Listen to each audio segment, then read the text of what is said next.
Mike, turn your games down. Hi everyone, to our mini episode of Games My Mom Found. I am Mike Albertin, and who's a neon light with me tonight? Michael Colby from Jack Billings Presents. And once again, I have nothing humorous to say at the beginning of the episode. Yeah, I got nothing this time. So, hey, it's Commander Lionheart from twitch.tv/Commander Lionheart, a.k.a. Emanuel, because Michael will never address me as Lionheart, so... I will not. That's at least Lion, Michael. Nope. Lion. It's easy. It's 4 letters. It's easier than saying my goddamn name. Yeah, it is, but still. No. And I'm Barry from Nintendo Fuse and PM Studios. And welcome back, you guys. And I didn't realize this, so I looked it up earlier today. So I should say what we're talking about. We're going to be talking about Infamous First Light, developed by Sucker Punch, published by Sony, came out in 2014. And our last Infamous that we will probably ever be covering, unfortunately. I don't know if the series is ever coming back. I doubt it. But it's been the last one we did together was December 10th, 2023. Oh my god, it's been over a year. Yes, it's 125 that we're recording this. It took more time for us to cover this game than it took for them to release this game between the last Infamous, because both Infamous came out in 2014. So yeah, I meant to do this last year, and then it just time got ahead of me, and yeah, that dilation of time that I was talking about beforehand. Yeah, what is time? I don't know what time is anymore. What is time? Baby, don't hurt me. Oh, wait. I really have my concept of time sometimes is strange because it just never ends. I mean, we're already at the end of January. Like, what the fuck? Yeah, seriously. So I always like to start these off with our histories or our memories with it. So I had played Infamous First Light once before I had played Infamous Second Son, and this game makes a lot less sense when you haven't played Second Son yet. Mm-hmm. Yeah. Well, yeah, why would you be playing this if you didn't play Second Son yet? Because this was download only, and I had picked it up on a sale, and it was on my PS4 at the time. I'm like, I'll just play this. And because this is a prequel, so you would assume that it would make more sense to play it in order of the timeline, but no. I mean, you can. You just won't understand certain things that I felt are important. So I had a much better time. I mean, I enjoyed it back then, but I had a better time playing it when I understood who she is and her relationship. And that was, I don't even remember how many years ago it was, but then I played it again this past week and beat it in like a day. So I could not put this game down. So, Emanuel, what is your history with this one? I actually don't remember when I actually played this. It was after Second Son. Second Son was one of the first PS4 games that I played, beat, and got the platinum. I don't think that I got this the same year that Infamous Second Son came out. Might have been like a year later or something. But yeah, it was. I did the opposite of you, which is the correct way to actually play, which is just in release order instead of chronological order. And Colby. Oh, I bought this when it came out, just like I bought Second Son when it came out, just like I bought Infamous 2 when it came out, just like I bought Infamous 1 when it came out. Yeah, these are, I mean, besides, Bloodborne and Demon Souls, probably my favorite PlayStation exclusive games are the Infamous games. I think these are, like, for third-person action games, I think this is like the standard that they set with these Infamous games. I think they're brilliant. All right. And Barry. Yeah, so with all the Infamous games, I got them at launch, with the exception of this one, because it was digital only and I'm a physical collector. So when I found out a little while later that, sure enough, it did get a European physical, I wound up getting it. But by the time that happened, there were all these other games, and it just kind of slipped my mind and just didn't play it. And then when we were, Mike's like, hey, we're going to be doing First Light. I'm like, oh yeah, I never actually did get a chance to go through First Light. So I was about to open up my brand new sealed copy, and I looked online, and it's going for well over $100. So I'm like, I guess I'm buying that digital copy right now because I'll keep my physical sealed. So I did buy the digital just for this, and I played through it for the first time for this. So it was kind of good to be back in the Infamous world again with a new title for me. And it just made me really hate that Sucker Punch has not made anything else since, because I think the Infamous world is great, and there's so much that they could do with it. And they're just not. They're just leaving it on the floor like so many Sony IP, just not continuing it. You can't forget. Remember, Sony doesn't have any IPs, so that they haven't done anything with this world. Let's make it clear, because they did do Ghost of Tsushima in 2020. So that's the case. Sucker Before Punch anyone jumps in, on. I mean, Sucker not Punch jumps is- in, but Yeah, Sucker Punch is doing a new game, but they've moved on to a new IP. They've moved on to it, and they did this before. Sly Cooper, of course, so they didn't do Sly 4. And Sony just has this thing where they abandon IP every console. Like Infamous is a PS3 game, and miraculously got a PS4 installment. But then it's like, all right, no, you got to do something else. Ghost of Tsushima for PS4, and then we're gonna do it again for PS5. And it's like, stop. Keep giving it. The only one that keeps coming is Ratchet and Clank since the PS2 days, and slowly. And it's been like, like whatever, because they did the remake on PS4. That's it. And then they did Rift Apart like 4 years ago. Not to be on Sony's defense or anything, but I do think that it's mostly on the studios that just don't want to do this. Like they don't want to. Like Naughty Dog has been one that we know for a fact that they've said we don't want to work on another Jak and Daxter ever again.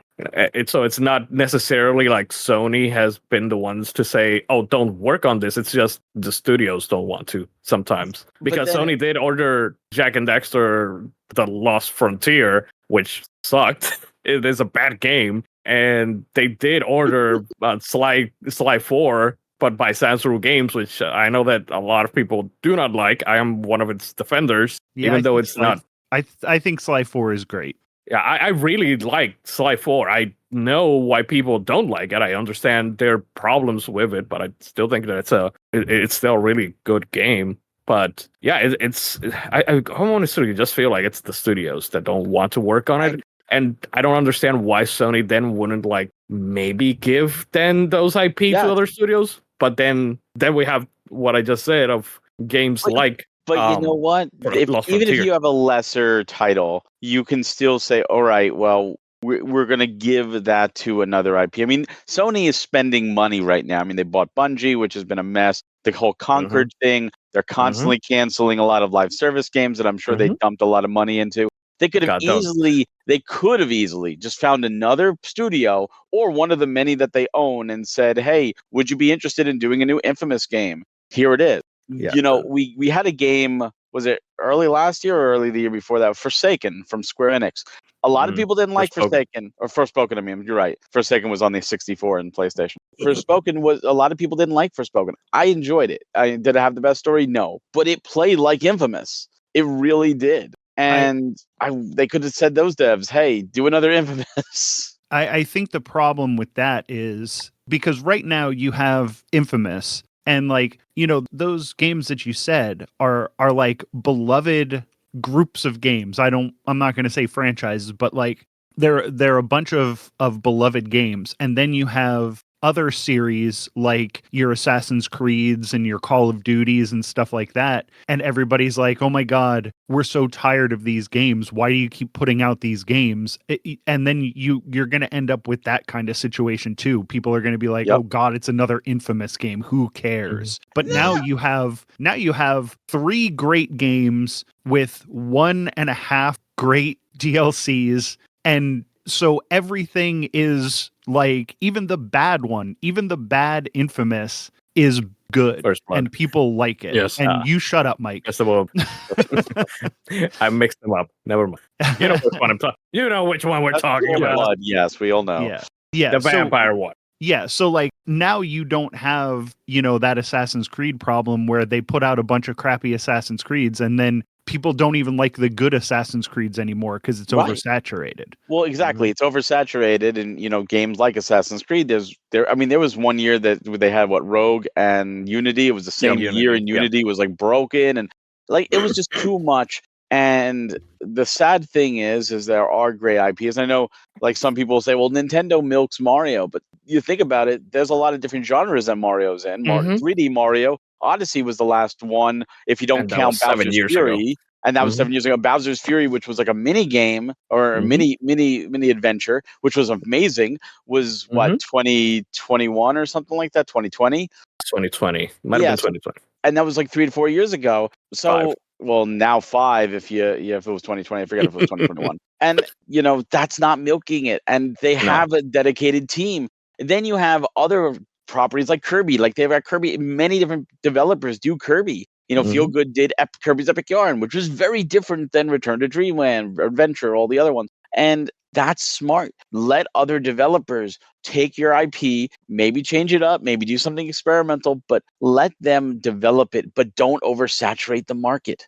For whatever reason, Sony doesn't understand that. They either oversaturate the market with remakes like Last of Us, always Last of Us, dear Last of Us Part 1 remade again. Or here's Horizon now. Do we need a Horizon remake? No. Don't get me started on we could have had an Infamous remake instead of a goddamn Last of Us remake, which that game needed it more than. But I mean, don't you remember when the PS4 launched? We got God of War 3, not God of War 1 and 2 and 3 like a collection. No, just God of War 3 that was already in HD by itself at full price. Remastered. Yep. Oh yeah, they did do that, didn't they? They did that. It didn't really add anything. It was just like slightly prettier. Like it was a waste. That's what Sony does. They'll either oversaturate and do stupid things like that, or they'll just leave their IP to die, or not even own their IP like Crash and Spyro. Which now Microsoft own. Don't. Please. I wouldn't mind another Infamous. Like, it's been almost 10 years since we got... No, it's been over 10 years since we got one. Over 10 years. Last one was 2014, so... I would not mind to have another one. The problem is that we definitely would need, like, an Infamous 1 remake in order to, like... An Infamous collection. They should do 1, 2, Festival of Blood, Second Son, First Light. They should do it all together. We can do without Festival of Blood. No, let's do it all. Yeah, Festival is fine. It's just not as good. But no, I get these aren't available on PS5. Like the other, I mean, I know this one is because I played this on PS5. This one and Second Son are available. True backwards compatibility. The other 2 or the other 3 are on the premium PS Plus thing, the streaming bullcrap. Yeah, all this could just be solved with a goddamn remake or remaster. Put Bluepoint to do something like that instead of putting them to do a stupid live service game. Like what the actual? Yes. Hey, it worked for Fortnite, so we all got to get in that money. No, you do not. Because it's not there, but that's they just don't understand. So for this game, for those that don't know, Infamous First Light is a DLC for Infamous Second Son, but it's a standalone DLC, which I really like standalone DLCs. I'm realizing, but I do a bunch of them on the show. I really like them. There's something special to me about just having it be not part of the game. Like this is the same Infamous Second Son engine. You play as a different character, and you're in the same map, but it's adjusted a bit to fit Fletch, the girl that you're playing as in this game. Yeah, talk about the same engine and same character models. Yes, it's the same thing, and the reason that it's better is because it's not so bloated. It's the Miles Morales thing exactly. You take Miles Morales, give us a more interesting story with a more interesting character, and take away 60% of the bloat of a Spider-Man game, and you have the best Spider-Man game, which is Miles Morales. You take away the bloat of Infamous 4, you only give us an interesting story about the most interesting character in that game, and you take away 60% of the bloat, and then you have Infamous First Light, and it's the best part of Infamous Second Son. I would agree. I really liked it. But it also made so much more sense now that I understood who the characters were.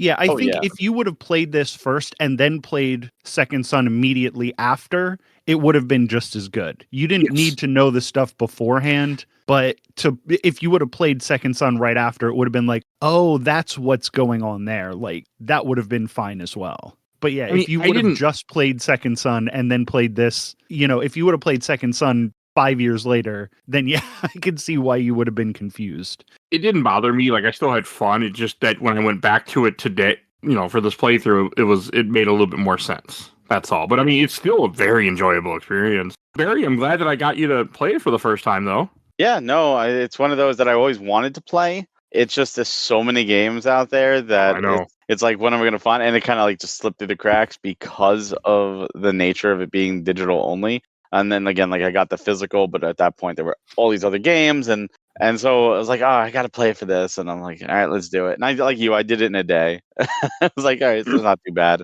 And I had a lot of fun. And it just, like I said, it made me want another Infamous game now. I'm glad that you didn't break the seal on that European. Nope. It's Okay. sealed. Man, I used to be told like my wife. It was like, I hate, this is the part I hate about game collecting, because I'm not a game collector for value. I collect because I love physical media. That's why I'm in the industry. I love actually owning my games and having hard copies of them. I don't need an internet connection. I don't even need the space on the system, because the space in the system is so like rare on the PlayStation. But it's one of those where I have to look now if a game is still sealed, because I don't open my games until I play them. And when I look and I say, well, I'm going to devalue this by $40-$50 by opening it versus buying it for $15 digitally, I have to look at that, which sucks. But it's like, it's the nature of the beast. That's why I went full digital, but I get it completely.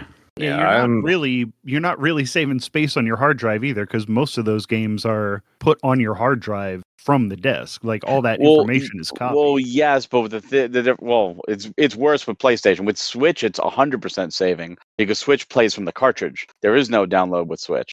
The only download is for any updates or the save data. Everything else is played from the cartridge. So but then you have to play something on the Switch, and who wants to do that? Oh God, tons of people. I do it too. I prefer playing on the Switch. I don't like the Switch either. I'm with you, but I get it.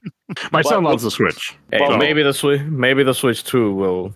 Switch drive you to. It won't. But my issue with Nintendo is different. Even with PlayStation, though, it installs from the disc, so it doesn't save hard drive space. But it's one of those where if I delete it and I want to play it again, I don't have to wait for a download. I don't even need an internet connection. I can just pop the disc in and reinstall, and you could even download a game at the same time, because while I was doing this, I put in Dragon Ball Sparking Zero, and I put that in to play, and it was installing from the disc at the same time I'm downloading First Light. And it's like, all right, at least I can do two things at once here. Mm-hmm. Well, this will be your last console for that. Why do you say that? I don't think any consoles going forward are going to have disk drives. I think that's the way it's going. I don't. I think there might be like an add-on disk drive, but there's too much of a market there still, because you also have to realize there's actually physical markets. These companies like Sony and Microsoft have contracts with big box retailers like Target, Walmart, stuff like that they have to provide games for them. They have to.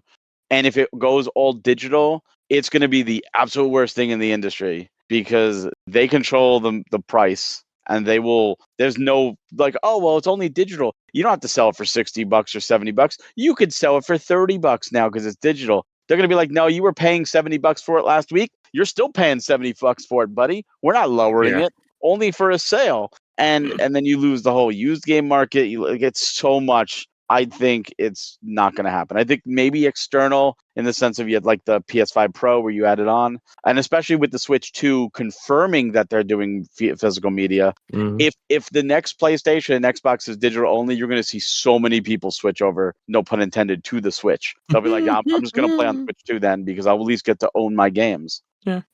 Well, and I think that's our old guy brains thinking that kids don't want discs. And once kids start being able to buy their own games, they've grown up on Steam and phones and shit like that. They don't, it's way more convenient to download your games and be able to switch on the fly. I don't see the next generation wanting physical media. That's not the way it's going. It depends. I think it depends how you're raised. I mean, if your kid likes waking up to Christmas and going down and seeing no presents and going, "Oh yeah, I put $50 in your Fortnite account," that's what kids want. You know what? And then they're going to eventually miss it. I mean, look, vinyl came back. Everything comes back. Physical media is going to do its same thing. And again, the generation does not outnumber. Like the amount of kids between now and the PS6 are not the majority. The majority are the adults buying. The majority are the 30s, the 40s, the 50s, the 60s buying that stuff still. So I don't think next generation. Maybe eventually you're right. Yeah, but I don't think. I'm in my 40s, and Same. I can't tell you the last time I put a disc in anything. And I'm 42, and it was 2 days ago. Yeah, I literally, I think I have a Blu-ray in my PlayStation 5 right now that I watched maybe 6 months ago, but I got no reason for that disk drive except that every once in a while, I want to put in, a PlayStation 4 game that I never got around to buying on digital. But so what do you do if you want to watch a movie that's not on any streaming service that's only available physical? You just say, screw it, I'm not watching the movie. Pretty much. I pirate it because that's what adults do. Not even that. I don't even go into those hoops anymore. Like I barely watch movies anymore, and the ones that I do, it's like I just watch them on streaming. So I do understand. I understand both points, but I have a proposition. Out and you just sitting there rocking back and forth like I don't know what to do. I can't stream. I can't download. Like I'm 4 years old and I'm broken. I do have a proposition when the PS6 launches, and hopefully we have an Infamous remake. Let's do an episode on that and follow this whole conversation up. Let's talk about Infamous First Light. But you have to play the physical version of it without playing any. It'll be digital only. It'll be physical only, and it'll be coded that the only way you can play it is with the physical. Otherwise, you can't. if nothing else, there will never be a physical only release ever again. There's already been multiple. If nothing else. There's a lot of games, truthfully, there's a lot of games that have been delisted from all services that you cannot download. Like if you had $1 trillion, Sony, Nintendo, they'll be like, no, sorry, you can't. But they do exist physically, so you can at least play them. So if you want this digital-only future, if you say, no one buys discs anymore, now games are going to be gone, as in you can never touch them again, you could never play them again. That sucks. So with physical, you have ways to play. I don't want a digital only future. I also have to acknowledge the reality of things. Like it's not. I mean, I don't care either way because I just went digital, but it was my choice. But I get it. You can download those games just because you can't do it legally. You can still do it. But he's talking about from the aspect of you should be able to get it legally. You should be able to buy it. I'm talking legal. I don't do pirate.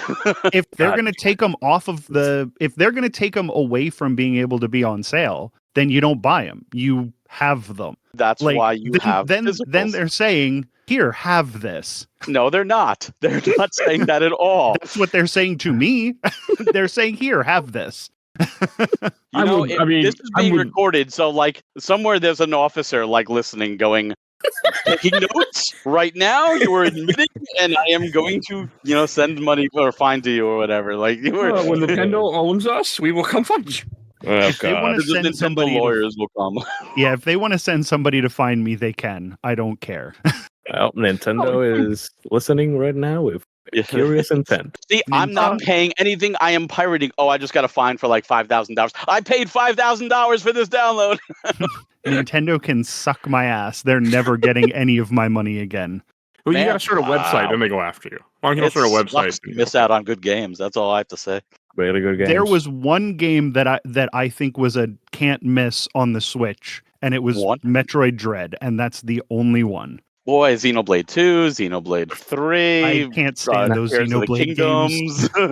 I can't even Zelda games. Remastered? Oh, God. Wow. Super Mario RPG. Mario RPG remake, Paper Mario. Like, man, so many fantastic games. Mario Odyssey is a really good game. You know what? You know what's a really good game is Infamous First Light. I don't know about that one. Most off topic we've ever been on. That one's the most dubious game that I've. So Infamous First Light. I mean, one, it takes place 2 years before you play Second Son, but it also leads up to Second Son with the present day part. But Fletch just feels good to play. Fletch. Stop saying Fletch. Fletch is. Fletch is Chevy Chase. That's right. I don't want to think about Chevy Chase. He's an idiot. Jesus, and I'm the one who's drunk here. Oh boy, I'm tired. Long day. You still have a concert to go to. Actually, no, that got canceled. So okay. My wife decided not to go. So no, I'm sitting at. I don't have to go. So when we're done with this, I'm going to sleep. Because I'm an old man at 37. I think it's fine that we got off topic for half an hour because honestly, like, there's not that much to say about this game. Nope. Like, I think I'm a guy who in games likes to play as a fast character. I think Fetch was my favorite. Like I said, Fetch was my favorite character in Second Son, and when I didn't have to use another power, I was using the Neon power. So to have a game where you don't have to worry about using any other powers besides the Neon power was perfect for me. It was strangely comforting not to have other choices for Yeah. me. Yep. Yeah. And It and like was, I said, at the same time, I think that I don't know. If I remember correctly, in Second Son, you had more abilities, even on Neon, right? Like the sniper wasn't just restricted to the lampposts that you touched. Or am I just mixing up with original Infamous, where you had the sniper electricity power? I don't remember. yeah, See, it's been a year. Second Son it's had been this more than a year. stupid. Second Son had a power where you like had stone, and then there was Useless power. Smoke. and then there was the Mike for some reason loved the power where you use the TV The lasers. stuff. I don't know why. Okay, I did. Power. Do not remember Yes, that. you but- did, Yeah. Michael. Okay. We believe were it. all, except for you, we were all in agreement that the Neon Powers was the best ones. And for And the you were the record, only I one. completely forgot about Of course the hard you, the because hard you always hologram forget. guy. And it wasn't until she tells you that there's a conduit who's making these holograms and she made the angels, and I'm like, oh yeah, that guy.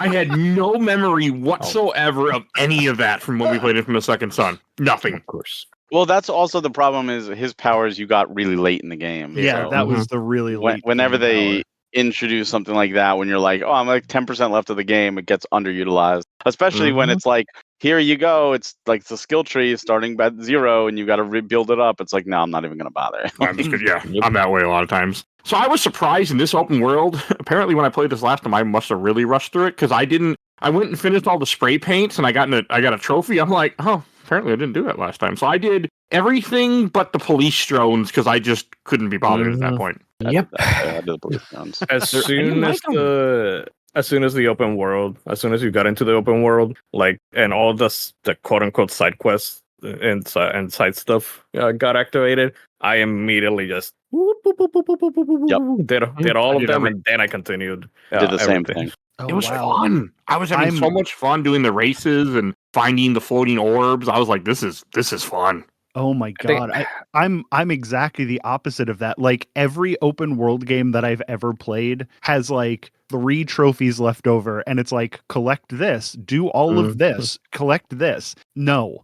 I'll do what you make me do, but other than that, I don't want to do that I shit. normally don't. Like I have a certain thing like Assassin's Creed, I always go for all the lookouts and I have certain things that I do, but it is not me to go after little floating orbs in any game, but for some reason this little DLC, I was just compelled to do it all. And I had fun. See, for me, it's one of those where normally I do everything, especially in open world, at least at the start. At the start, I'll wind up doing everything, and like halfway through, I'll get to that point where I'm like, all right, I just want to finish the story. I want to finish this up. And this game, I went into it like, you know what? I'm going in for the story. It's going to be a couple hours. I want to see how it goes. But I wasn't even going to touch any of the extra stuff. But then I'm like, well, there's one right here. Let me go get it. And then I just started zipping around, and I was like, this is a lot of fun. And before I knew it, I'm clearing out each section. And it was just fun. It was like platforming challenges. How could I get the Luma floating up in the sky? And then I'm like, oh, skill tree. Let me start doing the movement skill tree and using the points and doing the races. And I'm like, all right, this is actually a lot of fun. So I did everything before moving on. I didn't plan to. It wasn't a lot. Seattle's a very small map, and it was just fun. And it plays And if you do it early, there's no enemies that you have to deal with either. It's just platforming. Yeah, it was a lot easier because the drug dealers weren't after me yet, so I didn't do any of Shane's missions. And fuck Exactly. Shane. Yeah. God. The twist that he was a piece of shit. Like I had forgotten everything. Oh, you could see it right from the start when he looks at you as you leave, and he's just like, he's like, just checking out my ass right now. I know this guy's a creep. Yeah, I also forgot about the twist, but then I forgot about the twist that he was actually the bad guy. But as soon as I saw him again, I was like, yeah, you're the bad guy again. Like, yeah, it's not hidden. Like it's like, oh, you are such the bad guy, so telegraphed. I will say, I was very, I don't know if I should use the word disturbed, but his character model and his face model look exactly the same as Delsin's brother from Second Son, and it just drew me insane. Like if I didn't see it, but then I again, didn't remember that. I don't even remember Infamous Second Son. Yeah, like he just has like a mullet or like longer hair than Delsin's brother, and it just drove me insane the whole time. I was like, "You look exactly the same. The character models look exactly the same." One thing I thought about with Shane's character specifically is I feel like today it would be harder to make that type of character because I feel more people would get upset because he's overly sexist. He's saying things like, "Oh, we make a good team. What if we made it? What if we go to bed? Imagine what we could do in bed." And she's like constantly pushing him away. And I know in reality, that's what a lot of women have to deal with, which sucks because there are a lot of creeps. But I feel like the outspoken people on social media would call this woke or be like, "Oh no, you're painting men in a bad light. Therefore, we're gonna boycott this game because of this one character who is the villain and happens to be a white male villain." And it sucks because there are a lot of evil white men out there, just like there are evil everything out there. And it's sad because in 2014, able to do it, no one bats an eye. But if that came out in 2024, 2020, even this year in 2025, I feel people would be outraged at that. And it's like, why? Like, it sucks because he makes a compelling villain. He is a sleazeball. He is a terrible person. And he gets away with a lot of shit for a while until the end of the game, of course. Yeah, because you're essentially helping him take over the city just because you're trying to help your brother. I mean, one, you're trying to find your brother, and then you're trying to keep your brother alive. Yeah. And then what he does to you in order for the end result with your brother is devastating, and he's just not a good person, and he's designed to not be. And a good villain is not a good person. And it's not just cookie cutter bad. Like, he's got motives, he's got direction, and he's not just mustache twirling villain for the sake of being villain, which I like. I can appreciate that as a villain, but I feel like today it would be harder to put that in. You couldn't do that character. Yeah, it's weird that it's such a small amount of time. Well, after 2024 November happened, I was like, yeah, this makes sense why people bitch so much. I get it. A lot of people are dumb, so I'll leave it at that. But yes, no, I completely believe that. I do think that's affected some games that came out in 2024 and like some of just the atmosphere around it. People are dumb, especially for a villain. Yeah, I don't know when. I don't know when the whole, like, oh, if your protagonist is a woman and your villain is a white man, then that's woke. Like, I don't know when that started. I don't know when it either. But it is obnoxious because you cannot do anything now. Like I saw what is that game called? North of something. It's set in Louisiana. Of Midnight. North of Midnight? South of Midnight. The new one that's coming from Xbox? Yeah, South of the Midnight. Xbox one. South of Midnight. South of Midnight. It looks so freaking cool. And like, you can't see anything about it without like, oh, people are ruining games because, you know, and it's like so fucking stupid. It's frustrating because it's always the same argument. And before you even look at any of that shit, exactly what they're going to be saying, and it's so annoying. That's why you really just have to turn away from it, because thanks to social media, which has continuously grown, that gives the smallest minority of people the loudest voice, and they will shove their opinion and their voice in your face, whether you want it or not, whether you tell them to stop or not. It doesn't matter. And if you like something that they don't, God help you, because they will never let you live it down. And it's a real shame. Yeah, like when Zelda, I'll never forget this, and I brought this comment before, but I'll bring it up here again. When Zelda Echoes of Wisdom came out, I was in the Zelda group, and someone was like, man, I was excited for Zelda, but it went woke. I'm like, really? How the fuck did it went woke? I don't want to. I don't want to. Girl. That's it. That's what the woke was, and I'm just like, okay, Zelda, I get it. Zelda game. Certain games are political. I don't. It's not political in any shape or form. It's the fucking hypocrisy because people love Stellar Blade, myself included, and that game is like, you play as a female as well. But you're a hot female with big titties bouncing around, and that's what they want. They want the big titties. Like, if you're an ugly female or not a female that you could jack off to, then it's like, oh, it's terrible. Yes, and that's the truth. And it seems like, for whatever reason, every game nowadays is being scrutinized, and it's not just games. This isn't about games, but when the Mario movie came out, with the newest Mario movie, I saw somebody go on YouTube and literally tear it apart because Princess Peach was able to do things and was not Fine. just the damsel in distress. And I'm like, hello, Mario 2 came out in 1988. Like, Yeah. like this isn't a new concept. She has been a fighter for this whole time. She's a character in Smash Brothers, and she has been since Melee. Like, what are you talking about? Why? But people are dumb. Yeah, they don't care. They don't care because as far as they're concerned, what's happening now is the only thing that ever happened. And I think that's the most annoying part of it is that like you can't say to somebody, you know, Princess Peach was playable. You know, there's a DS game where Princess Peach is the protagonist and it's great. And she does the whole thing by herself. And I've been saying since Wind Waker came out that the only Zelda game that I'm interested in is Zelda during Wind Waker before she meets Link. I want to see Pirate. Yeah. I want to see Pirate Zelda. Like that's the game I want to play. Well, there's a lot of people after Ocarina of Time came out that wanted Sheik. Like, let's do it. And there was supposed to be a Sheik game. You know, that would have been cool, like a ninja game with Sheik. That would be nice. Yeah. But now, you know, if they wanted to do it now, it would be like, oh, you're making a strong woman protagonist. Like, I'm not going to play this shit. And then, like, I mean, also, and then they'll be scared to do it for another like 20 years or whatever, which sucks. I just feel like there's so much scrutiny on every front. Like, you know, every front. Whether you do a game one way or the other, people are on any front are gonna be bitching and moaning about it, and it's like games just cannot exist anymore. It's like how they used to, and it's I don't know. It frustrates me. Like another thing with this game is also the main villain in the background. You know, the commander is a woman in power. Yeah, the military that's not allowed anymore apparently due to things that happened recently. But so yeah, no, this game would. I really think about that, but you're right. This game would not go over well if it came out.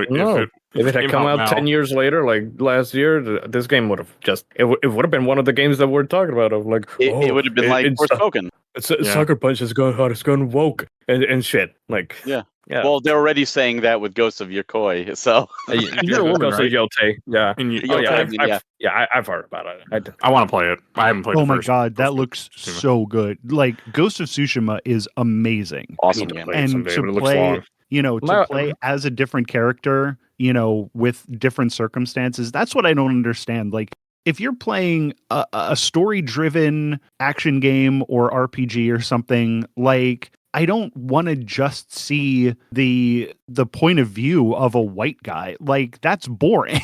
Give me, you know, part of what makes, you know, a game like Forspoken, I don't think Forspoken was great, but it at least showed a point of view from somebody who hasn't had my life experiences. Like, I think that's more interesting than, you know, white guy yokoid. What do you call that when they get transported to a different? Oh, isekai. Isekai.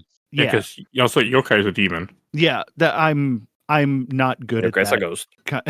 But like, ghost. That's what it is. Yes. Yeah, you know, I don't want to see me get put into a different situation. Like, I want to see somebody who has a different light. That's more interesting to me. I don't understand why everybody wants just exactly their story told. It doesn't make any sense to me. Those people are dumb. Yeah, I think with Forspoken, I like the fact that it started in like modern day New York, and it was just like a regular person just getting transported, and like that's cool. Like that people want a character that they can put themselves into. Well, that's a everyday human from Earth in the middle of New York, you know, thrown into a fantasy world. Yeah.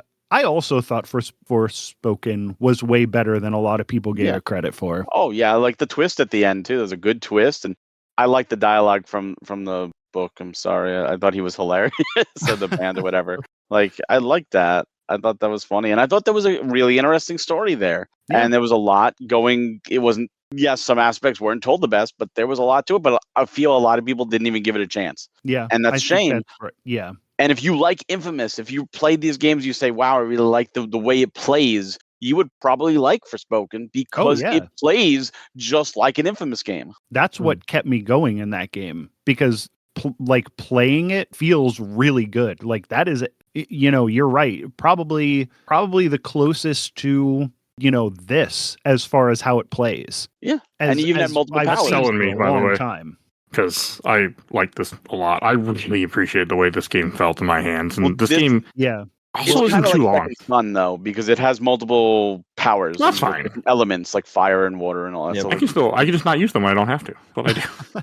Did either of you play the demo of that game before you played the actual game? No, Yes. I just jumped right in. Yeah, I did So, play the demo first. So is it wholly different from the demo? Because I played the demo and there was something about the game that I just, aside from I guess writing and the interactions and that, I didn't really care for it.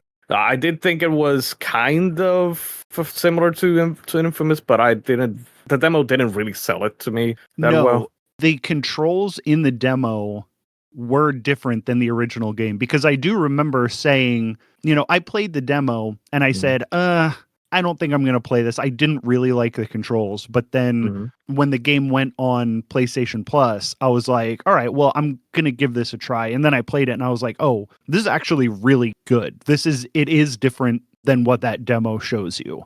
I've heard it's a bad demo, and that's why I didn't play it. I'm like, let me go in blind. Like I tried out the demo because I was curious, and I played that demo, and I did not like it. So that's why I had to ask. Yeah, I think you should, if you have PlayStation Plus, you should at least give it a shot, because the controls are different than what it was in that demo, and the demo put you in at a really weird spot. Mm-hmm. And if you enjoy like just the traversal of Infamous, you get to do that, but in a fantasy setting as opposed to a city. I would like a that. modern setting. Yeah, it felt like once you get to like the fantasy place and you have all your magic and stuff, it felt like Saints Row 4. Yeah. Okay. Interesting. Was what that felt like, which I also think is a very good Infamous game. Saints Row 4. That is true. It's I never played. That game's very infamous. Never played it. I've been sort of curious about it, but now you actually got me interested for the first time in my life. So all right. I think in the December sale on the Switch, it was $1 or $2 for Saints Row 3 and 4 complete. It's always insane. they are always getting like heavily discounted now. I have them on Steam. Now that Yes. Deep Silver is just Saints Row 3 and 4 are so much fun. I hated Saints Row 1 because it's too Grand Theft Auto. But then once they figured out that they had their own thing going on, like 2 is starting to get there. And then 3 and 4, they're just like, all right, let's take the chains off. Like, this is what we're doing. And Once they had those Gary games are Busey so selling much your fun. game, you knew the chains were off. Yeah, it's amazing. Those especially 3 and 4 are fantastic. Yeah, And again, much, if we're talking about, we said in the beginning about, no more Infamous games are coming out. Like, there's plenty of games that can fill that. And I think another problem is that a lot of times if you put a franchise name on a game and it's not exactly what the fans of that franchise want, then you've got a bomb. I think that Saints Row reboot was I liked that game. I played all the way through that game. I did a lot of stuff in that game. I had a lot of fun in that game. And people hated it. And I was like, if they wouldn't have called this Saints Row, people would have loved this game. And I think I think that's a problem with those franchises, because you put a name on there and then the game's not what people are expecting, and then you've got a flop. I think it's better to just do your own thing. Or, it could have also been another Agents of Mayhem situation. It could have been. It was considerably better than Agents of Mayhem. I think if they would have called Agents of Mayhem a G.I. Joe game, I think if they would have said this is a G.I. Joe thing and put that IP in there, that would have been better, because that was sort of what you did. You got a bunch of people with a bunch of different like powers and like abilities, and I was like this feels familiar. And then I was like in the base or whatever, and I'm like, oh, this is just G.I. Joe. And I think if they would have called it that they would have had a hit. I think a lot of people forget that's a Saints Row game. Agents of Mayhem? Yeah, Agents of Mayhem is in the Saints Row universe. Yeah. Oh, I did not know that. Yeah, it and Red Faction are also in the Saints Row universe. Yep. I knew Red Faction is. Yeah. Yeah, I think everything that Volition did is all in the same universe. Everything I wanted to say Deep Silver, but I knew that yeah, wasn't right. I know. So eventually in this game, after you do a bunch of missions with Shane, like I do like where the story goes. I also really appreciate the part where you have that other friend that tries to help you, but then she gets thrown out a window. Yeah. The hacker girl. I was a little sad. Oh, man. Oh, Yeah, I like her. that was that. I forgot about that. I did too. Well, to be Well, fair, that- I did forget a lot about this. Yeah. That just builds on Shane as the villain though, because he's literally like, look, or once a main character, or at least a character that's voiced, and that definitely seems like a side character, a main side character is just killed off. It's like, he's willing to kill anybody. Mm-hmm. Yeah, he's a piece of shit. And you can't trust him. How can you say that? I think he was perfectly validated by killing the women because they probably wouldn't have sex with him, and that's the most important thing. Fetch definitely wouldn't have sex with him. She turns him down at every moment.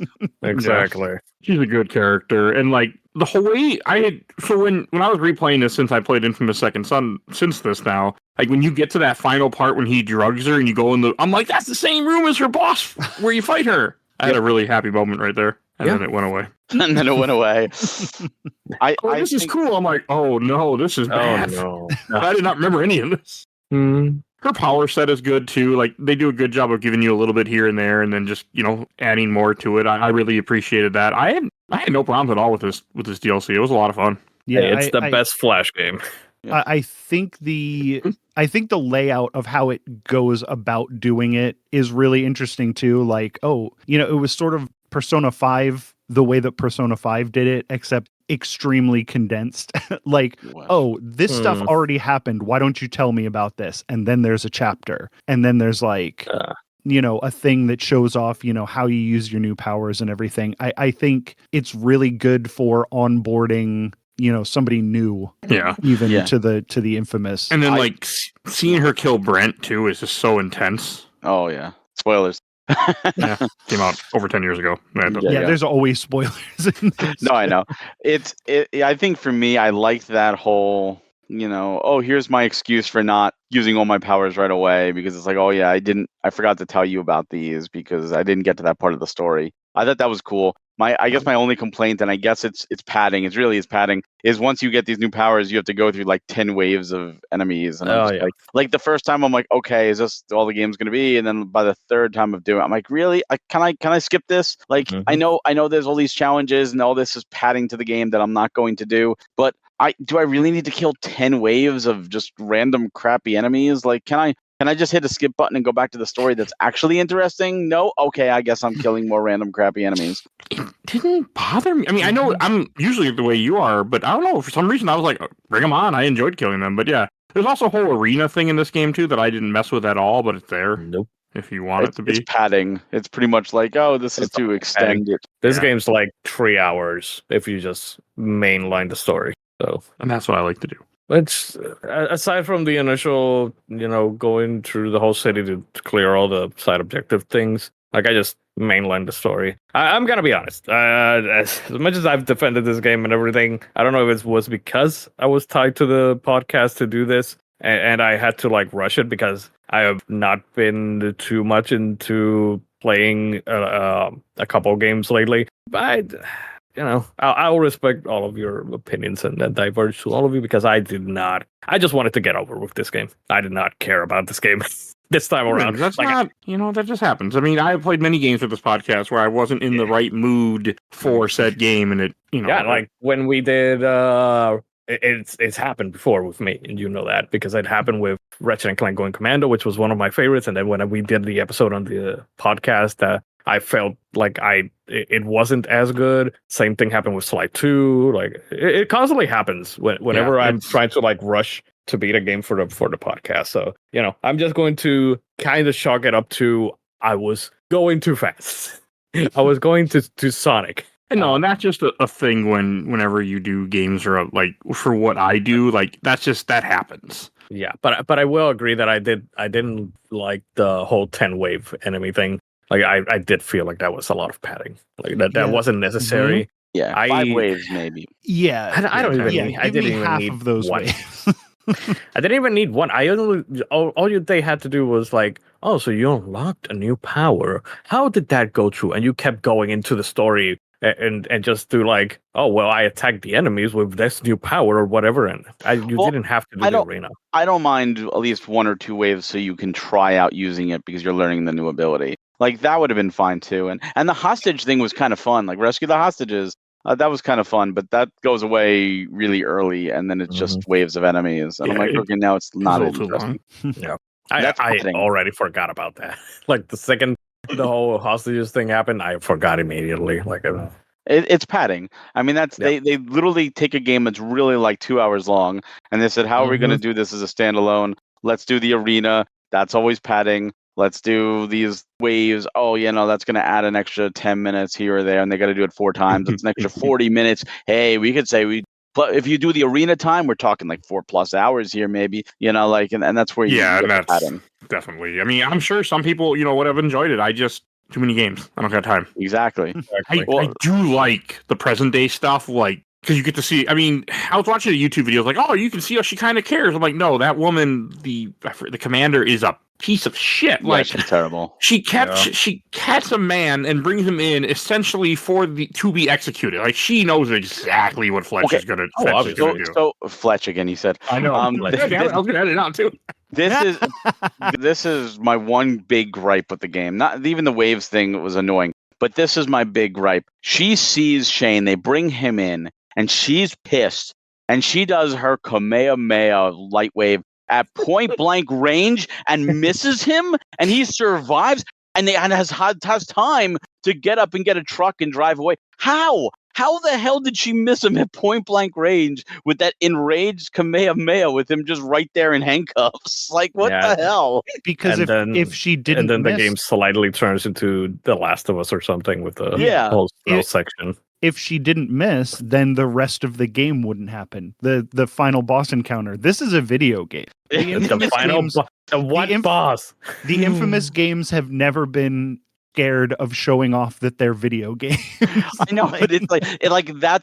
I could buy powers. I love, it's like X-Men. I love superheroes. I love all that stuff. But then that to me was like my wife and I were both watching. We're just like, just happened. Like how? That's the suspension of disbelief. I can't get over that because it was point blank. If she was shooting across the room, or maybe she tripped, or maybe her aggression made her miss, and you see him run off like, oh, she missed, I'm going to run off and take this opportunity. Maybe the guard is confused. No, there was a guard right next to her too. Like she was literally like, you both are vaporized, and we don't know what happened to that guard. And somehow you wake up in this rubble, and you have no energy left because you used it all in that amazing Kamehameha blast. And he's off or stealing a truck, driving away. Like how? Yeah, it's a little dumb. But I liked it, but you are 100% right, and it's a little dumb. It's very dumb.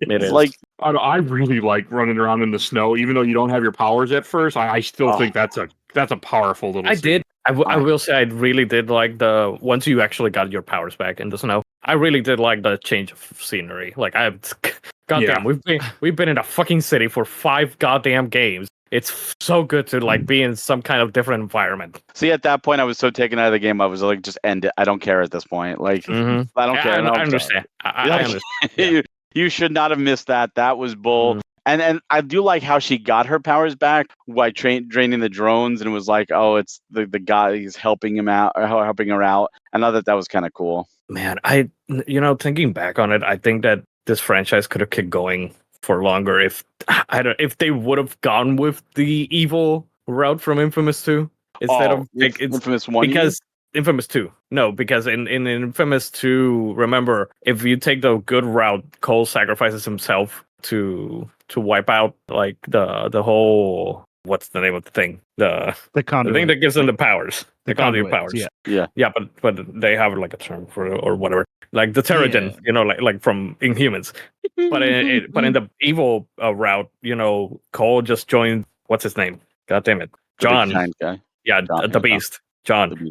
And they so then they start spreading more conduits. So we could have had like other types of I was going to say mutants. Conduits. Do you remember the evil ending of Infamous 1 was similar? It was fantastic. It was literally him going off, and they were going to have more and spread more, but because more people got the good ending in the trophy than the bad, that's why Infamous 2 counts the good ending of Infamous 1 as canon. Even though for me, the evil ending in Infamous 1 was so much better and would have made for a more compelling story.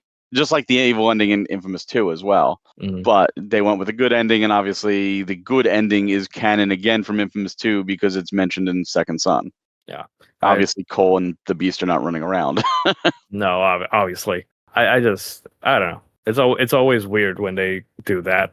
Like I would much prefer it if you just make a story that you know you're gonna keep, even if players like decide to choose some other path or whatever. Like Yeah, the whole thing about making the decisions and then keeping them going isn't probably the best idea anyway. no, Even which like we in saw the with Mass original Effect. the original Mass Effect trilogy was like the perfect example of it, because you had all these choices that actually did make Didn't a mean difference anything. until you had to get to the ending. Like you can't, that's the problem. You can't write a story that has people make decisions and then write an ending to it. It's impossible. Yeah. So you either have to write the story or like just have it be open-ended. It's not Bethesda. It's not.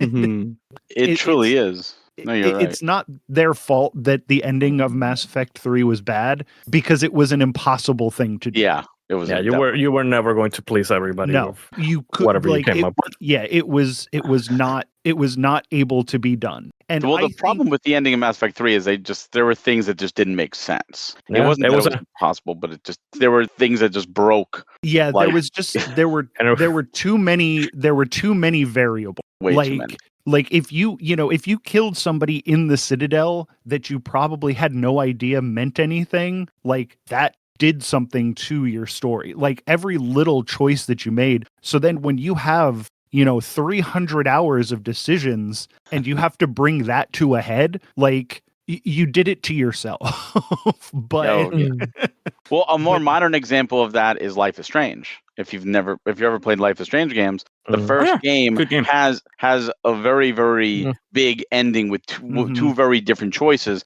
And in Life is Strange 2, you tell which choice you made, and it affects the last episode and the first episode. But it doesn't affect the brother's story in Life is Strange 2. Yeah. In True Colors, you can also pick that, especially with wavelengths. You can choose it, and that does affect Steph's story, but it's not one way or another. The story is still going to happen. But now with the newest game, you have a continuation for the first time, really, of Life is Strange. And Chloe is a fan favorite character. How do you continue Max's story without Chloe if you chose a different option? So the way they do it is they pretty much have the characters break up and she's off doing her own thing. And that's the only way you can do it. And you have your choice. Either she dies or she's off. They broke up. And some people are really mad about that. And it's like, how could you create an entire story where Chloe is there for half the players, but not for the others? Like that's too big of a variable to have a character not be present for half the playthroughs, but present for the other. It's easier just to take that variable out and tell a compelling story. And people got mad about that, but it's an impossible situation. The dev can't do that. That's so many man hours, and that makes two completely different games. So I get it, and that's what sucks is when you do have these choices, it's really hard to continue from them. And also, there was only one real choice in Life is Strange 1, and you had to keep Chloe alive. So, like, Chloe should be alive. But then you have the people say, "Well, I didn't do that, and now I can't get into this." Those people played Life is Strange wrong. I have the perfect solution. Just take all of the endings and just put them all together, just like in Clue. There you go. Like that was a good. Oh wow, yeah, that would be good. However, you know how you like that ending with Cole and with John, like going and doing like the X-Men thing, like finding other mutants. They're setting that up in Life is Strange. If you're playing those, like they are doing. I always thought that that's what they were going to do, and I never really saw it. Like when they did the.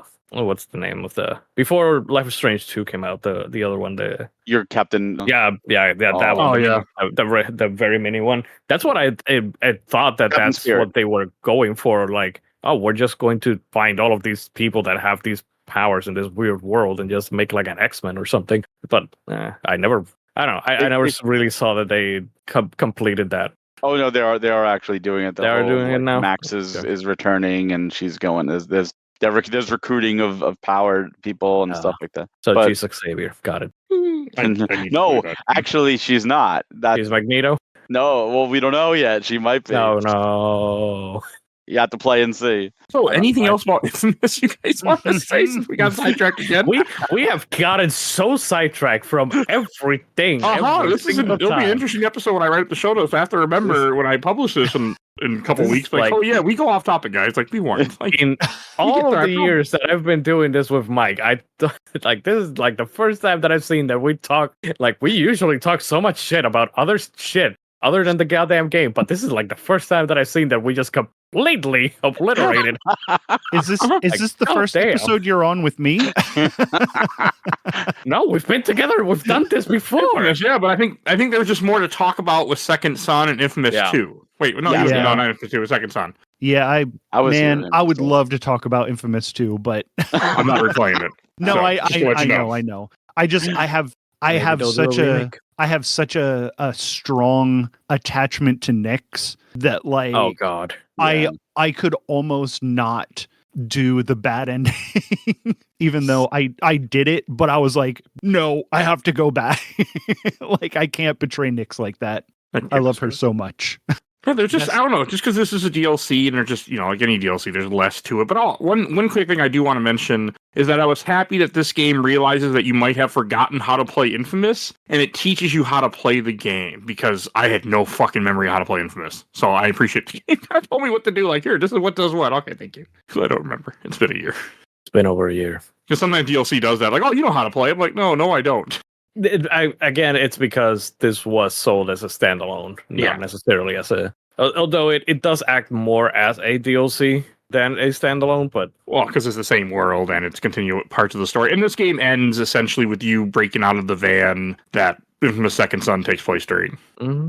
So it makes more... I like the ending. I did too. I think, stopping this at exactly the point that Infamous Second Son starts, I was like, all right, I like this. Same. Yeah. Especially if you played it after. That's a good prequel. Like, if you're gonna do a prequel type thing, end it either at the start of the main game or main story, or at least like at a pivotal moment that shows like leading into, because that's exactly how it should have done. So I love the ending. I thought that part was good, and I love what happened to Shane. I love that you actually get to do the finishing part. Yeah, and the game doesn't give you a choice. Yeah, usually you get a choice. It's like, no, you push R. And afterwards, I looked at my wife and said, I'm not going to lie, that was very satisfying. Yeah, I am glad that there wasn't really like a morality system this time around. Yeah. There can't be, because that's our character. I know, because of the character, because, she's not really, she's not evil, but she's not really, squeaky clean. She's tragic. Yeah, that's why she's so much more interesting. Like, Delson's fine, way but more than he's like very clean cut. He's like besides the graffiti, but even that's whatever. But he's such a like dorky hero type. Mm-hmm. He's a real like Leonardo, and it's like I don't care. I wanna play as a Raphael, like Cole. Got it. Yeah. Cole, Cole or now I don't remember what Mike was calling her. She was calling her Fletch. Fletch. Yeah. I don't know why, but yes. See, I like playing as Leonardo. I'm the weird one. Yeah, Donatello's my favorite. I like the turtles, so Donatello's my favorite. But if I'm playing in a video game, I think it's more interesting to play like a Raphael type, like somebody with a more tragic backstory. Somebody not afraid to do, to get their hands dirty. But sometimes it's fun to play as a clean-cut character who then gets put into a situation where it becomes tragic, where now suddenly he does or she has to get their hands dirty, and now you have to see them have to come to grip with that and terms with that and process that. Like, wait a second, I'm this clean-cut person, and now suddenly I'm thrust into this world that's completely foreign to me, and I've done some things that I probably would never have done before. How do I handle that? Yes, and So the last room, got it. And that's why Ghost of Tsushima is so great, because that's what you do. But in Second Son, that never happens. Delson never becomes that guy. I wish he did. I think I wish he would have too. But like that's what made the story of Ghost of Tsushima so much better than Infamous Second Son. Is that they did go through that entire arc. No, I agree with that, and I think Fetch as a character, they knew what they were doing. She was the most interesting character in Second Son. She had the most interesting powers. Yep. Like they knew, like this is a fan service game. This is we're telling a story that you don't need to experience to enjoy Second Son. This is, we understand light powers are the best. The devs agree with you. We're giving you a mini game, a mini version of Seattle to run around in and play and have fun with, and we'll tell Fetch's story because she was the most compelling character. Yep. And then if you play it, you know, you just kind of fall in love with her more because she does have a really tragic story. Her parents were calling the cops on her to send her away, and her brother ran away, and they did some bad shit just to survive, and they're not well off, and now all this shit happens, and she's just trying to get her brother back, and she winds up committing all these crimes. Now she's on the run, and again, good person thrust into a bad situation, creating a compelling character. Yeah, this was as close to Cole as they could have possibly gotten without putting Cole in it. He's got an electronics store. Yeah. No, it's definitely very Cole coded. This whole thing, like the way that she moves, and a lot of her powers are as Cole as it gets without being Cole. And I like her better because her backstory is much more interesting. Cole's got a good backstory. Cole's a great character, but yeah, we're really doing something with this character that I really liked. Now, if only they would continue her story. That would be nice. Only they would. And not Delson. And not Delson. Maybe Delson side character. You talk to him a couple times. I mean, it's such a dork. Yeah, it's kind of like, I don't know if you guys ever played the Star Wars Jedi Fallen Order. Yeah. Marin is the best character in that. Oh, she's awesome. Like, I wish that they would have just. One of the things that I wanted for the sequel was just don't give me Cal, just let me play as Marin. Oh, I like Cal, please. Too. Like, but that would have been like. I like Cal. I like Cal way more than I like Delson, obviously. But just Marin is just she's awesome. So awesome. I love her but so if much. She starred in a game, then it would be woke, Emanuel. Yeah, that's the problem. She had to bring us back around. They would complain that there's a woman there, even though she's a Night Sister, and they're only Night Sisters. There's no the Night Brothers are totally different than the Night Sisters. You can't have a Night Sister and not be female. So, no, there's witches in Star Wars. They've ruined Star Wars. Oh my God, witches have been around since the second Ewok movie that nobody saw. Have. I like those movies. I grew up with them. I've only seen one of them, and I'm actually about to record about one of them in a week. So I grew up with them. So when you were a kid in the 80s and you saw the trilogy enough times, like you were thirsty for more Star Wars content, and you got that in the cartoons, and that was it. So you enjoyed them.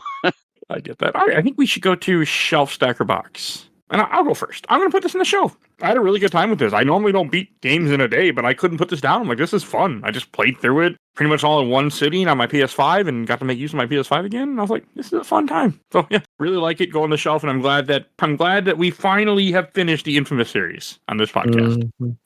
Only took tomorrow. Infamous 4 is going to be announced. Hey, I'm fine with that. I will gladly be wrong. Or at least a remake of Infamous 1. I would gladly be wrong in this case. I don't think it's going to happen. But it has happened before in this podcast where I make, like I said, Castlevania, the DS stuff was never getting reported, and then it's ported. It exists. So, hey, I'm okay to be wrong. And Emanuel. I'm going to stack it. Like, I do think that people, if they enjoyed Second Son and the other Infamous games, that they should definitely play this. Just personally, right now, I didn't have much interest in playing the game and just wanted to rush through it. But I still do really like the gameplay. I probably should have I don't know. Could you remap the controls? Because it hurt to run with circle and try to jump at the same time. Like that was I was starting to have hand cramps because of that. Because you had to hold circle and then just jump. So I was like, I kind of need like a different button for the running.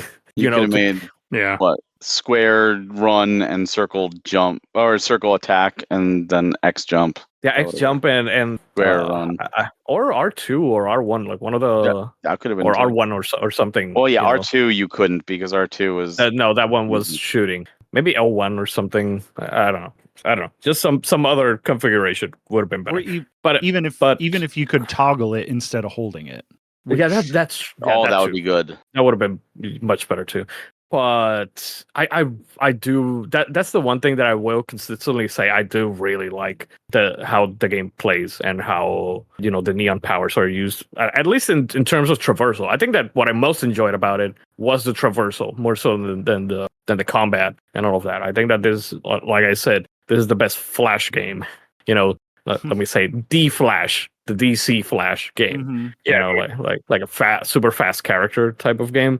And I'm kind of sad that it's, aside from this, and like we mentioned, Saints Row 4, I really don't think that there's any other game that does it quite like this. So I could be wrong. I could be wrong. And if I am, please mention it in the comments. But yeah, Forspoken. Oh, and Forspoken. I haven't played that, so I really couldn't, tell you. Yeah, you guys Forspoken say does that it too, actually. So it has a running like that as well. Yep. Okay. Yeah, it's great. If you like the playing, just make sure going into it that the story is not great. But you'll have fun playing it, and then you'll enjoy it's a big open world too with lots to do. Like it's empty in parts, but there's a lot of stuff to do. Okay. One of these days, maybe I'll give it a shot. But yeah, I do think that it's a good game. It's just it's an unfortunate timing for me that I just wasn't really in the mood to actually replay it. Yeah, but. And Fetch is definitely the most interesting character out of the Second Son iteration of Infamous. I still think that I prefer Cole and Zeke from the first two Infamous games. I love those characters too much. But yeah, Fetch was the better one of all of them. So it was good to actually see her tragic backstory that you learned about in Second Son. To actually see it, what happened, like.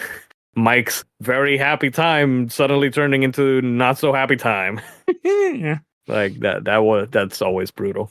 Yeah, I'll stack it. Just Okay. And Barry. It's a tough one. 50% of me wants to say stack, 50% of me wants to say shelf. And the reason for that is I think it's a great game, and I think there's a good story throughout the whole thing, and the gameplay is fantastic. It's short, and I think that's the only thing to me holding it back. And I feel like it would be an easy shelf if it was like a combo. Like you can get a physical combo with Second Son and First Light all together, all on disc. Easy shelf, hands down. There's a way more content there. So I'm like split between stack and shelf just because of the length and the little added bits of padding that I didn't care about, like the arena and the waves and waves of enemies. It's like, do you want to keep going? Do you want to do more waves? No, I want to go back to the story.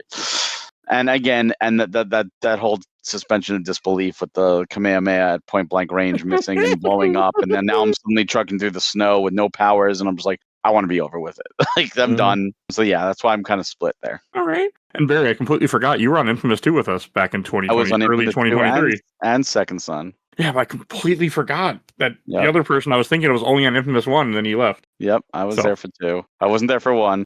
And I was going to be there for Festival of Blood, but I think that was when my son was being born, was when he did Festival of Blood, and I wasn't able to make it. You didn't miss anything. Yeah. Was it just you and me, Mike? It was just me. Yeah, I just wanted to get it done. And we just trashed that one. Yes, we did. But all right, and Colby, what about you? Shelf, stack, or box? I'm going to stack this one. I really like it, but this is my third time through it, and I don't see myself ever playing it again. But I also don't want to just box it and be like, I'm done with you. Like, I can see myself, going back and at least running around the world a little bit. The one thing that I don't love is that you have this really cool character model, really great character model. And then when you're running around, you're just like a pink lightning. You completely lose the character model, which I was not thrilled about. But other than that, this is a great game. If you like Infamous, play it. It's a really great story, but like I know the story,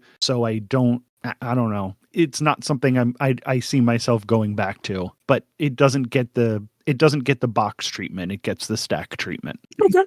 All right. And I guess that's everything. I am happy that we finished the series. It took me longer than it should have, but I'm happy that the series is done for the show. I'm not happy it doesn't exist anymore, that they're not making new ones, but I'm happy we covered it for the show, because it always feels good to complete a series. Mhm. I haven't completed many.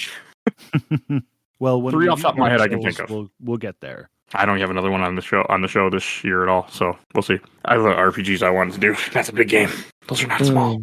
But all right, we should go to plugs. And Emanuel, where can people find you at? Hey, people can find me over at twitch.tv/Commander Lionheart. I stream sometimes, all that shit. All right, and Barry. You could find me on Twitter, on Blue Sky, on Fuse at Hawk Hellfire. You could also find my group Nintendo Fuse. We're at nintendofuse.com and youtube.com/Nintendo Fuse, where we do a bi-weekly podcast. We have a bunch of game reviews and gameplay videos and a bunch of news articles. So please check us out there. And then you could also check out PM Studios at pm-studios.com and PM Studios on social media, where you can get a bunch of great physical and digital games right now. All right, and Colby. You can't find me on social media because I hate it, but you can go on your podcast application of choice, look up Jack Billings Presents to find a scripted absurdist comedy podcast, fiction. If you want to get away from the actual real world, which is terrible, you can go into a fictional other dimension with some wacky characters. Or you can listen to myself and my lovely and talented co-host B talk about the anime JoJo's Bizarre Adventure on the podcast called This Bizarre Adventure. I almost checked out that anime recently on Crunchyroll. I thought about it a couple times, but I have not bit the bullet yet. It is. Could you imagine? Could you imagine a stand type character in an infamous game? Just whenever I'm on with Joe, we always find some sort of stand thing to make Mike not understand what we're talking about and try to get him to watch the show. But he is staunchly against because he hates me and Joe. He will not watch the show. We'll see. Maybe one day. And I think that's everything. If you want to hear the rest of our infamous talk, you will see in the show notes the list of the infamous episodes that we've done. There's over 750 episodes of this podcast. We do movies, games, video games, shows, all sorts of. Go check out our giant freaking catalog. If you want to support the show for a Little Dog Vote in our Patreon polls, we have 1 to 2 a month. So please do that. 2 lately for this month and last month. So I'm trying to do 2 to get some more stuff voted for and out the door. And if you want to, if you want to be on the show, if you want to join us, you want to chat with us, you want to just lurk, please join our Discord. You'll see a link in the show notes to our Discord. Always happy to have new people come on the show, and that's how you can be on the show. Because I ask for cast updates in there, so something can try. And you suggest things that I will someday get to eventually. Just like I do get the stuff eventually. It just takes me years. Yeah, one day you'll get to JoJo's Bizarre Adventure. Maybe. And want to give a shout out to my awesome intro and outro courtesy of Elena and Hell Has Fury. Follow her on TikTok and Instagram. Definitely go check her out. And check out A Gamer Looks at 40 with Bill Tucker. And please follow us on Facebook, Instagram, Threads, Blue Sky, YouTube, audio only. Rate and reviews wherever you get your podcast. I think that's everything I need to say. So we will see you guys all next time. Bye, everybody. Bye. Bye. Good one.